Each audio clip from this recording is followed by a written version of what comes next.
Good evening, everyone. This week's Parsha is Parsha Yitro, Tufshin Pei Beis. The first thing I'd like to do tonight is to put things in perspective in the sense of a timeline of events that began in starting from Parsha Spy 2 weeks ago, and this week's Parsha, which is the Parsha of Matan Torah, the giving of the Torah. And soon we'll be reading the Parsha of the building of the Mishkan, the Sin of the Golden Calf. I think it's worthwhile to go through a timeline and to show the dates of when everything took place and actually give us an understanding of things that we observe and the dates that we observe because of the events that took place. So the first thing we start off with is Yitzias Mitzrayim, the exodus from Egypt that we read about in Parsha Spy about 2 weeks ago. That took place, we know, on the 15th day of the Jewish month of Nisan, which is Pesach. This week's Parsha, which again talks about the giving of the Torah tells us the Jewish people came to Mount Sinai on the first day of Sivan. So from Yitzias Mitzrayim, from the exodus of Egypt until coming to Mount Sinai was about a month and a half. On the 6th day of Sivan, that is the date on which the Torah was given. That's the date that we celebrate the holiday of Shavuos, which is the holiday of the giving of the Torah. Now, the day after the Torah was given, or the day after the Ten Commandments were sent to the Jewish people, Moshe goes up onto Mount Sinai, up to heaven, to study Torah, to learn Torah from God, in order to teach it to the Jewish people. And he goes up for a period of 40 days and 40 nights. He goes up on the 7th day of Sivan. He comes back down when the Sin of the Golden Calf is taking place. The Sin of the Golden Calf took place on the 17th of Tammuz. The 17th of Tammuz, Shiva Asar B'Tammuz, the 17th of Tammuz, is a fast day. And one of the reasons for the fast is the fact that on the 17th of Tammuz, Moshe came down, saw the golden calf, and smashed the luchas, smashed the tablets the Ten Commandments were inscribed upon. Moshe, the Jewish people thought Moshe was coming down the day before on the 16th of Tammuz. They thought he was going to come down on day 40, and Moshe came down at a completion of 40 days, complete 40 days and 40 nights. So he came down the 17th of Tammuz and broke the luchas. On the 18th of Tammuz, Moshe goes back up for another 40 days and 40 nights for the purposes of praying on behalf of the Jewish people to get atonement for them. Moshe comes back down on the 29th of Av, 40 days later. It is on that day that Hashem commands Moshe to take tablets of stone, to carve out 2 stone tablets, to inscribe upon them the 10 Commandments and bring them back up on top of Mount Sinai where he would ascend to heaven. The next day, the 30th of Av, is when Moshe goes back up to Mount Sinai for another 40 days and 40 nights to study the Torah again from God for a second time. And he comes back down 40 days later, which is the 10th day of Tishrei, which is Yom Kippur, the day upon which Moshe brought down the second luchos that had gone up to heaven, and now we're coming back down from God. Moshe again has studied the Torah again from God, and he comes down on Yom Kippur proclaiming that Hashem has forgiven the Jewish people for the sin of the golden calf, which is why the 10th day of Tishrei became a day of atonement for the Jewish people. Okay, that's Yom Kippur. The day after Yom Kippur, the 11th day of Tishrei, the children of Israel are told to start donating materials for the construction of the Mishkan, and they begin doing so. Right. And on the 15th day of Tishrei, which is Sukkot, is the day that the construction of the Mishkan of the tabernacle began. And the tabernacle, as many commentaries point out, was the atonement for the sin of the golden calf. So I just wanted to first lay out this timeline That spans from a couple of weeks ago until the end of the book of Shmos. And to get a sense of the dates about that everything is happening, especially what's happening in this week's Parsha and in the coming Parshas, and to get an understanding of these dates in relation to the different things that we observe on these dates. Okay. So when Perek Yutes Pasuk Ches, chapter 19, verse 8, Vayanu kol ha'am yachdav vayomru, and the Moshe had told the Jewish people a message from God about accepting the Torah and becoming God's treasured people. Vayanu kol ha'am yachdav vayomru, and the entire nation responded together and said, Kol ha'shadibra Hashem, whatever Hashem says, na'aseh, we will do. Yashav Moshe's divrei ha'am el Hashem, and Moshe brought down the words of the people back to God. That's this week's Parsha. Now, in next week's Parsha, the Torah tells us, Vayikach Sefer Habris, Moshe took the Book of the Covenant, which is explained that before, in next week's Parsha, Parshas Mishpatim, there's more detail to what took place before the giving of the Torah. In our Parsha, we have, detail of what happened before the Torah was given, and the Torah relates to us, the giving of the Ten Commandments. In next week's Parsha, Parshas Mishpatim, there are more details added to what took place before the Torah was given, and according to some, even what happened after. Now, in next week's Parsha, the Torah tells us that Moshe took what was called the Sefer Habris, the Book of the Covenant. Rashi explains that to mean that Moshe, before the Torah was given, before the Ten Commandments were given, Moshe wrote from Bereshis until that point. He wrote it in the Torah, in what we would call a Torah scroll. And there are some mitzvahs in there, some commandments in there that the Jewish people received before the Torah was given. Moshe read that. Vayikach Sefer Habris. Moshe took the book of the covenant. Vayikra Baznei Ha'am, and he read it in the ears of the people. Vayemru, and they said, Kol asher diber Hashem, whatever Hashem says, Na'aseh v'nishma, we will do and we will hear. The famous declaration of Na'aseh v'nishma, we will do and we will hear, is said in next week's Parsha. My understanding is that this next thought I'm going to share with you from the commentary of Meshech Chochmah is, I'm going to answer the following question, and that is, why in this week's Parsha, or what lies behind the fact that in this week's Parsha, the Jewish people only say Na'aseh. They say, Kol asher diber Hashem Na'aseh. Whatever Hashem says, we will do. Well, in next week's Parsha, they say, whatever Hashem says, Na'aseh v'nishma, we will do and we will hear. What lies in, at one point, just saying we will do, and in another point, saying we will do and we will hear? So the Meshech Chochmah says the following. Meshech Chochmah is dealing with a famous question, or a famous question, or a famous insight.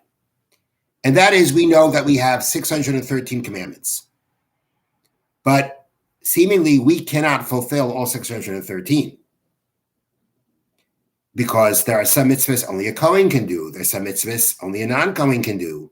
There are some mitzvahs that only can be done if you own a piece of land, if you're a farmer. If you're not a farmer, you don't have the mitzvah. You just don't have the mitzvah. You don't have the land to do the mitzvah with. So it seemed that we have 613 mitzvahs, but we can't, no individual can really fulfill all 613. So let's listen to what the Meshech Chochmah says. Hine mitzvahs haTorah, when it comes to the commandments of the Torah, yesh asher laKohanim, there are those that are specific to the Kohanim. V'yesh asher laLeviim, there are those that are specific to the Leviim, such as they had the job of singing in the Mishkan, standing guard of the Mishkan. V'yesh l'Kohen Gadol, then there are the mitzvahs that a Kohen Gadol does specifically, only he can do them. V'yesh l'Melech, then there are mitzvahs that king does. Or the Sanhedrin, or there are mitzvahs that only the Sanhedrin, the highest court of the Jewish people, can perform, such as sanctifying the new moon, declaring Rosh Chodesh. V'yesh l'misha yesh lo karka, then there are mitzvahs that are specific to a person who owns land, like leaving your crops for the poor. Ubayis, and then you have certain mitzvahs that are only relevant to a person who owns a house. So it comes out that there are mitzvahs that are only specific to certain people. Rak b'klal Yisrael tzricha Torah liskayim. V'chol Yisrael arevin ze lozeh, u'b'kiyumam kulam mekablim schar. However, there is an obligation upon the entire Jewish people, upon the collective Jewish people, to make sure that the Torah is fulfilled. We all have an obligation, the Jewish people as a whole has an obligation to make sure the Torah is fulfilled. And all Yisrael Arevin Zelazeh, we're all responsible for each other. We're all responsible to make sure that our fellow Jew does the mitzvahs they're supposed to do. And with that and the fulfillment of the mitzvahs in that manner, kula mekabel schar, everybody receives a reward. If we all make sure as a group, as a nation, that the Torah is fulfilled, practically some of those mitzvahs are fulfilled by some of us and not by others of us. But as a nation, we make sure the Torah is fulfilled, we all get reward for that. It counts for all of us fulfilling the Torah. It continues. He quotes a verse from the prophet. You are the sheep of my pasturing. Adam atem, you are man. What does that mean, you are man? The entire Jewish people are like one person.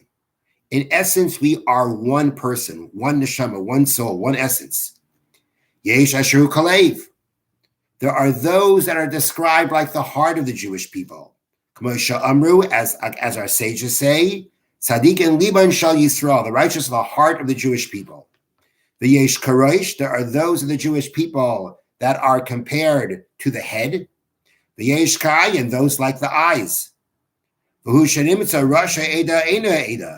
We find phrases as the heads of the assembly, the eyes of the assembly. Meaning the leadership of the Jewish people are described as the head of the Jewish people, the eyes of the Jewish people. Every person needs to fulfill the mitzvah that is incumbent upon him or her. And all together, and everybody and when everybody together does their part, now you have Adam Shalem. With everyone together, now you have Adam Shalem, the complete person. Meaning, when you do something, when your hand does something, we don't say your hand did it. You did it. You did it with your hand. This specific part did it. Your hand did it. Your ear didn't do it. Your hand did it. But when your hand does it, that's you, because it's part of your body. It's part of you. It's the same idea. The Jewish people as a whole are one body or one unit. And those who have the job of doing specific mitzvahs, they are the parts of the body doing it as part of the whole body. So when the whole body is together in making sure that the mitzvahs are done, then we have the whole body of the Jewish people performing the mitzvahs, and the whole body receives the rewards and the benefits from it. Now,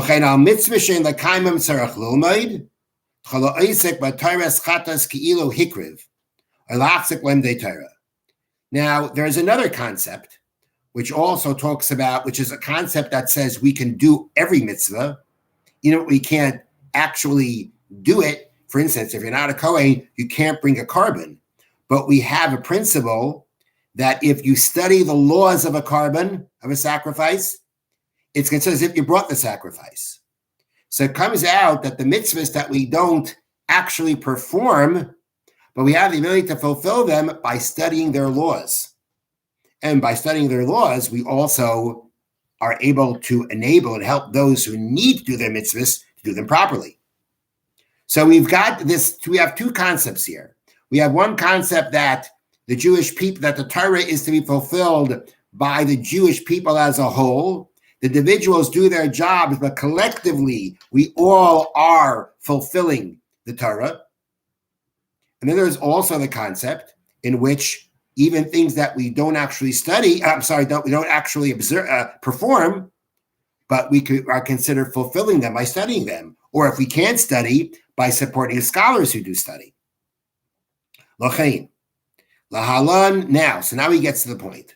L'chein lahalan anu. Therefore, later on in the Torah, they responded, Kol asher dibra Hashem na'aseh v'nishma. Whatever Hashem says, we will do and we will hear. Now, the word we will hear or we will listen is often used in the context of learning.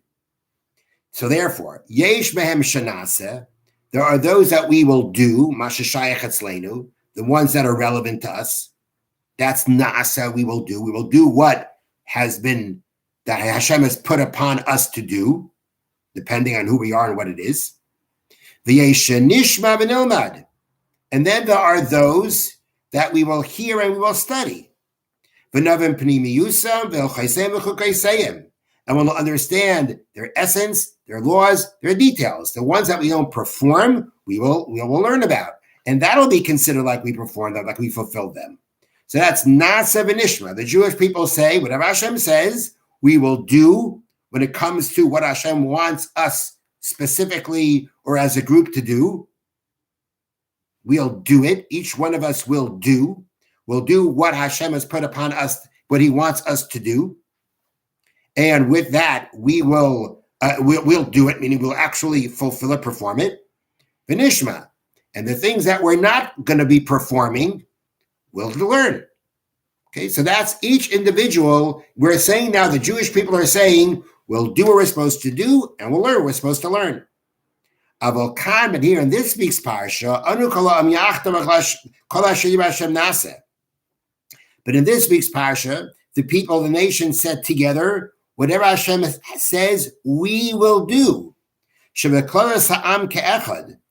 the entire nation coming together, all of them together, Hashem will do whatever Hashem says, and each person will do specifically what's incumbent upon him to perform. The nasa, we will do, is the declaration of that we as a people together, as one body, we will all, as that one body, that one soul, as that one unit, together, we will all let me say it again. We will all, there will be those that will be performing what that they have to perform, but that will be part of all of us together as one body fulfilling the Torah. And thus, even the things that we don't actually perform, we get the credit for too, because it's being done as part of the body of the Jewish people, making sure the Torah is fulfilled. Part of that body performs, part of that body makes sure that it gets performed. They're responsible for their brethren. They're responsible to make sure that they get the mitzvah done and to help them when needed. The performance will be by specific individuals or groups, but it will be considered we all did it because it's all being done as part of the body of the Jewish people.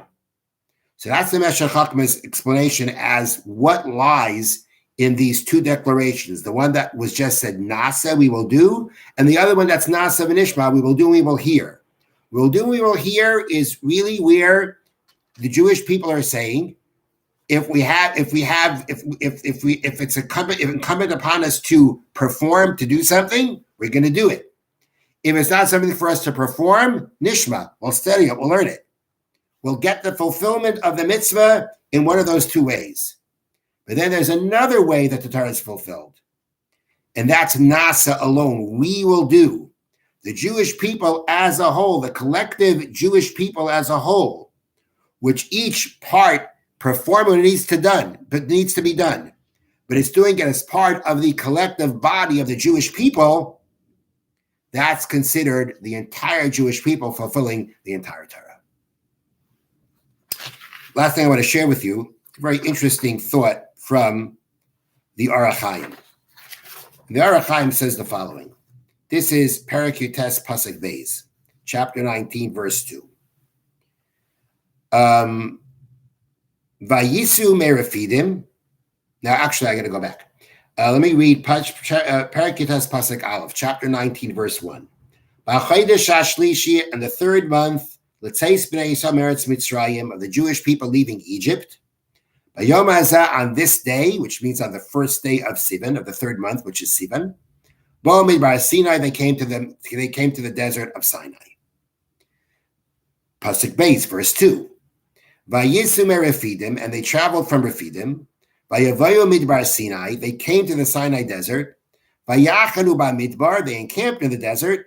Vayichan sham Yisrael neged Ahar, and Yisrael encamped there opposite the mountain. So Pasuk Aleph verse 1 says they came to Mount Sinai. The second verse says, and they traveled from Refidim and they came to the Sinai desert. So the Ohr HaChaim asks, so really what happened was they traveled from a place called Refidim. That was the place they were in before coming to Mount Sinai. And then they came to the Sinai desert. How come in Pasuk Aleph it's not mentioned they traveled from Refidim?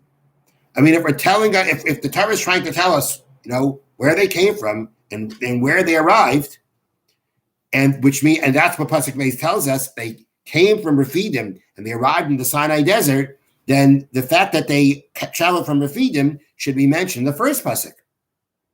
The first Pasuk says they came to Harsit, they came to the Sinai desert. Then the next verse says, and they traveled from Refidim and came to Sinai. It should say in the first Pasuk that they came from Refidim, because that's where they came before, that's where they left before they came to Sinai desert. So the Ohr HaChaim has a very interesting explanation to this. The Ohr HaChaim's idea is that Hashem wants to show us his love. Now we know that whenever we, as human beings, try to relate to Hashem, we relate to Hashem in human terms. We talk about Hashem's hand. We talk about the eyes of God. God doesn't have eyes, doesn't have a hand. There's no physicality to Hashem. But in order for us as human beings to relate to him, as physical human beings, we only conceptually relate to physical things. So we have to metaphorically describe God in certain physical ways, understanding that, of course, that's not his essence at all. Here, too, says the Ohr HaChaim, the Torah is trying to relate Hashem's love for the Jewish people and how happy he is and excited he is, so to speak, that he's now giving them the Torah. This is what Hashem wants to convey to the Jewish people. And he conveys it in a way like two people, like a person would express their excitement and their happiness. So he explains like this. The reason why, so basically we have things out of order. In verse 1, we talk about where they arrived. And in verse 2, we talk about where they came from. Says the Ohr HaChaim, that's an expression of a principle, of a concept called Ahava Mekalkelas Ashura. Love makes things go out of whack. Things are out of order here because of Hashem's love for the Jewish people, because of Hashem's love for what's going to be happening here. The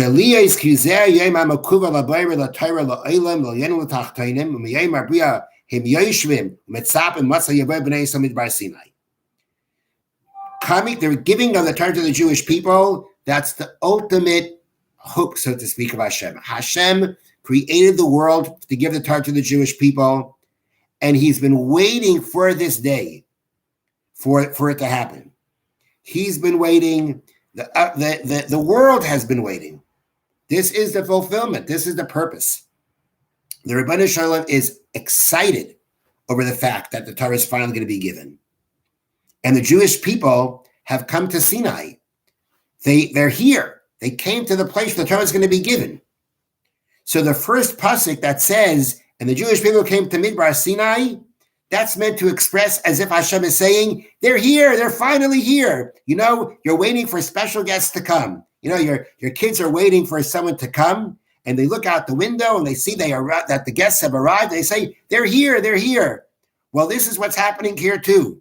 The Ribono Shel Olam, the heaven and earth, they're all declaring they're here. They're at Mount Sinai. They're finally here. They're here to receive the Torah. They're so excited. That's the first pasuk. The first pasuk in the third month, on the first day, they came to Midbar Sinai. Yes, they're finally here.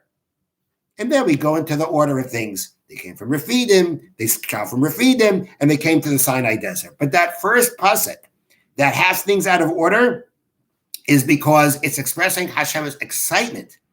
Hashem is so excited that he's going to give the Jewish people the Torah. How fortunate we are that we're receiving the Torah that Hashem is so happy to give us, so excited to give us. And how do we express that excitement? By saying, first, they're here. They came to the Sinai desert. They're here. They're finally here to receive the Torah. That's Hashem's excitement and his love that he was sharing with the Jewish people. Have a wonderful evening.